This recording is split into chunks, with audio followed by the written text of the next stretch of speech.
But two are top story this morning. There really are two. As the president has dinner with who's known as a man who's known as a murderous dictator who starves his people. Right now, they're preparing for that dinner.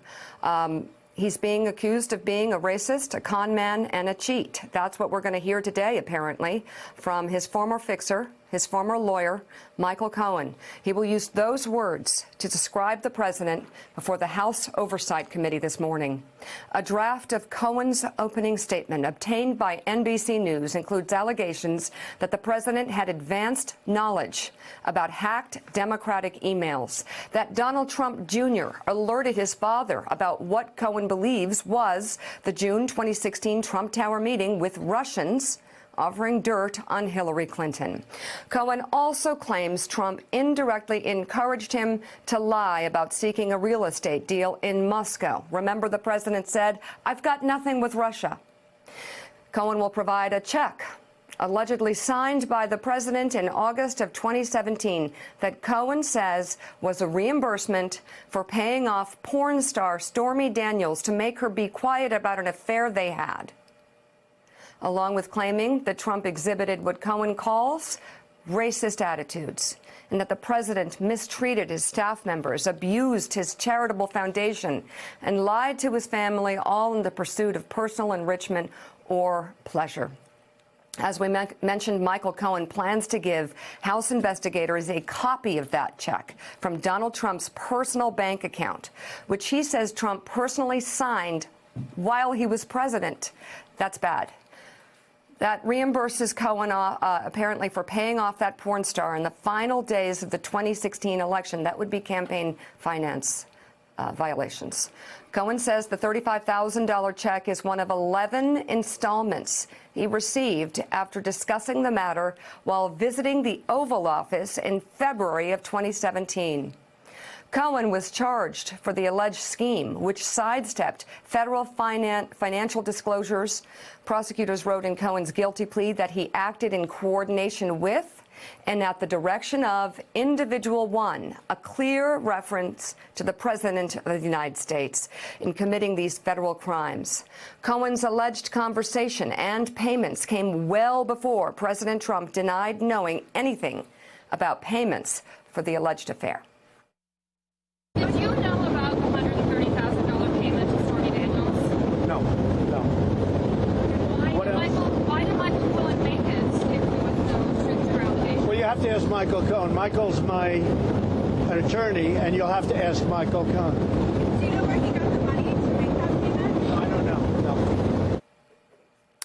Willie Geist, the testimony today, just in terms of what we've seen so far in the draft, looks to be incredible. The concern in terms of Heidi Prisbilla's reporting is that Republicans may do everything they can to block the testimony from even starting, which I think would be an incredible political decision on the part of Republicans. Maybe not the best one for them in the long run. Yeah, I think there'll be a lot of Republicans in that room who see it as their mission to defend the president over the course of several hours today in front of the House Oversight Committee, where Michael Cohen will sit. On a personal level, this is extraordinary. This is a man, as Donnie has reminded us this morning, who was viewed as another son to Donald Trump, who was a part of the family, effectively. You remember his famous quote to Emily Jane Fox in Vanity Fair, where Michael Cohen said, "I'm the guy who would take a bullet for the president." That's how loyal he's been over the years. But, Donnie, if you look at his prepared statement that we have here this morning, that starts at 10 o'clock Eastern time before the House Oversight Committee, Michael Cohen gets at, with documentary evidence, the core questions about potential or alleged Russian collusion, which are the Trump Tower meeting, the WikiLeaks hack of the DNC, and also these signed checks, the payoffs to Stormy Daniels in the days before the 2016 election. It's all there. It is going to be must-see TV, as I said earlier in the hour, people have not seen Michael Cohen except the old clips of Michael Cohen when he was when he was Donald Trump's consigliere. You're going to see a contrite Michael Cohen. You're going to see a Michael Cohen who uses the word ashamed a lot. And the cameras will not lie, and the checks will not lie. And the anecdotal stories add up to what we've seen from an entire lifetime of Donald Trump. And this is just the beginning. Let us not forget that this is several hours today. And Michael Cohen, who has been quiet, who by nature is a counterpuncher, has not been able to punch back all this time. And it is going to be riveting. And I think, and I even heard from him last night, that a couple of the senators, and it's not from him, but from people who were with him, had come up to him and literally said to you, thank you for your bravery, thank you for your honesty. A Republican senator was overheard saying he really, really is credible.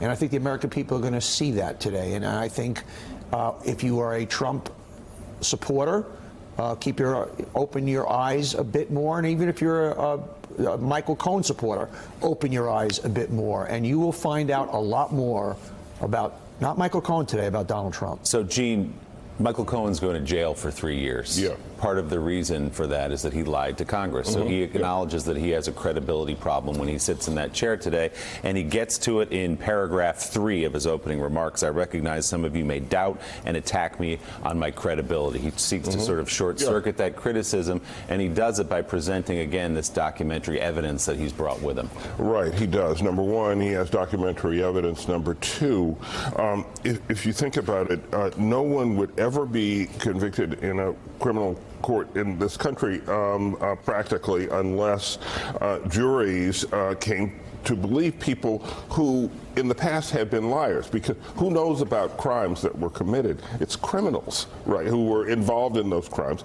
who lied about them and who were found out and who then told the truth. That's kind of how testimony in court, in criminal courts, works, at least. And in this case, it's working in this way. Michael Cohen was a loyal soldier. Donald Trump's fixer, a true believer. He is no longer that. He is quite the opposite. His eyes are open. He has years worth of eyewitness observation and listening to Donald Trump, and he's going to tell us about it. I think it's going to be compelling. I'm also fascinated. Maybe at some point we'll learn what he told the Senate committee yesterday, because afterwards Senator Warner issued a very careful statement, essentially saying, I think this is one of the most important things, or the most important thing I will have done in my public life. That caught my ear, and I wonder if he went much further there than he will go today. I think what's also illuminating in there that's going to be a thread throughout, and that I've always pushed him on all along, like, Michael, you knew what you were doing. Michael, how could you work for this guy? Michael, this guy is... And what you see as he goes through it is you kind of understand the arc of, yes, well, here's why he did this, and here's why he did this, and very caught in the light. And he says a lot of positive things about Donald Trump also, you know, and because it doesn't make sense if they're not positive things. Otherwise, why are you following this guy? Yeah. And I think Michael Cohen is the ultimate symbol of basically somebody who trusted Donald Trump and is paying the ultimate price, and a lot of this country is doing that at the same time. That doesn't work out for people. On that credibility question, Michael Cohen, in his statement that we've received at NBC News, he says, the last time I appeared before Congress, I came to protect Mr. Trump. Today, I'm here to tell the truth about Mr. Trump, perhaps explaining the lies he told last time he was there. In addition to the allegations that Cohen makes about WikiLeaks, about the president's knowledge of the Trump Tower meeting and others, there's some personal stuff in here. The testimony will offer what he says is a private view of President Trump's thoughts on race. Cohen is expected to say that Trump, quote, once asked me if I could name a country run by a black person that wasn't an S-hole. This was when Barack Obama was president of the United States. Cohen goes on, while we were once driving through a struggling neighborhood in Chicago, he commented that only black people could live that way. And he told me that black people would never vote for him because they were too stupid, and yet I continued to work for him. Cohen also reportedly going to reveal his efforts to conceal Donald Trump's education records after the president claimed for years that he graduated first in his class from Wharton. Cohen plans to say, I'm talking about a man who declares himself brilliant, but directed me to threaten his high school, his colleges, and the College Board to never release his grades or his SAT scores. I'm giving the committee today copies of a letter I sent at Mr. Trump's direction threatening these schools with civil and criminal actions if Mr. Trump's grades or SAT scores were ever disclosed without his permission. The irony wasn't lost on me at the time that Mr. Trump in 2011 had strongly criticized President Obama for not releasing his grades after calling President Obama, quote, a terrible student. Let's bring in White House correspondent for PBS NewsHour, Yamiche Alcindor. Yamiche, you've had a chance, like the rest of us, to look at Michael Cohen's opening statement that he'll deliver starting at 10 o'clock Eastern Time before the House Oversight Committee. What are your takeaways so far as you've combed through that? My takeaway on it is that Michael Cohen is really trying to deconstruct the facade and the character that President Trump has sold to the American people. He's saying that President Trump is a con artist, that he's lied about everything from knowing about Trump Tower, the Trump Tower deal that was going on to get a Trump Tower in Moscow during the presidential campaign, to also that now infamous meeting between Don Jr. and in Trump Tower where he was trying to get intel on Hillary Clinton's. He was also painting this idea that he understood and knew that Roger Stone was in contact with WikiLeaks and got a heads up before the DNC emails were leaked. And what I see in Michael Cohen is someone who's trying to, at least in his own mind, try to atone for what he sees as a decade of working for someone who was not only, as in his mind, a racist, but also someone who was trying to use his political campaign as an infomercial. I think the thing that struck me most here, thinking about the fact that now President Trump is president, is the fact that Michael Cohen says that the president said this is going to be a great political commercial. Everything that I'm doing is not about serving the American people. It's not about eventually becoming president. It's all in service to my business and to my image. Thanks for checking out MSNBC on YouTube, and make sure you subscribe to stay up to date on the day's biggest stories. And you can click on any of the videos around us to watch more from Morning Joe and MSNBC. Thanks so much for watching.